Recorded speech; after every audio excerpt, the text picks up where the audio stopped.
एक समय की बात है जब सूर्य की पहली किरणें धरती पर अपने सुनहरे रंग बिखेर रही थी।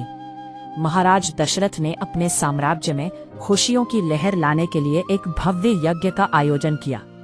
उनके मन में एक ही सपना था, एक संतान जो न केवल उनके नाम को आगे बढ़ाएगी बल्कि उनके राज्य को भी सम्मानित करेगी। यज्ञ के मंडप में चारों ओर पवित्र वेदों की ऋचाओं का उच्चारण सुनाई दे रहा था। पंडितों, ब्राह्मणों और ऋषियों की उपस्थिति से वातावरण दिव्य हो गया था।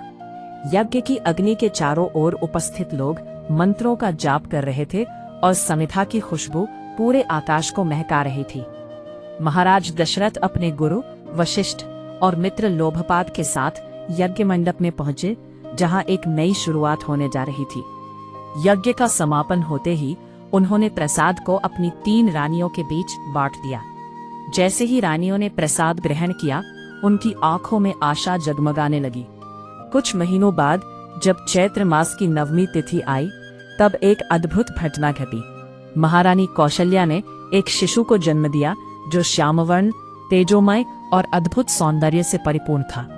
उसके पहले कदमों ने पूरे महल में खुशी की लहर दौड़ा दी। इस बच्चे को रामचंद्र नाम दिया गया। इसके बाद महारानी कैकेयी और सुमित्रा ने भी 2 और तेजस्वी पुत्रों को जन्म दिया। राज्य में उत्सव का माहौल था। गंधर्व गा रहे थे, अप्सराएं नृत्य कर रही थी और देवता पुष्प वर्षा कर रहे थे। महाराज दशरथ का हृदय गर्व से भर गया। 4 पुत्रों का नामकरण महर्षि वशिष्ठ द्वारा किया गया, रामचंद्र, भरत, लक्ष्मण और शत्रुघ्न।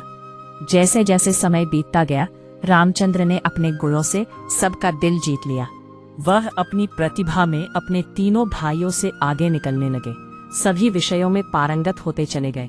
उनकी निपुणता ने उन्हें न केवल एक महान योद्धा बनाया बल्कि एक आदर्श पुत्र और भाई भी। महाराज दशरथ अपने चारों पुत्रों को देखकर गर्व और आनंद से भर उठते थे। चारों भाइयों के बीच एक विशेष बंधन था। न केवल वे एक दूसरे के प्रति स्नेह और प्रेम रखते थे, बल्कि अपने माता पिता और गुरुजनों के प्रति भी गहरी श्रद्धा रखते थे। इस प्रकार एक नई पीढ़ी की शुरुआत हुई, जिसमें प्रेम, साहस और समर्पण की एक अद्भुत कहानी छिपी हुई थी।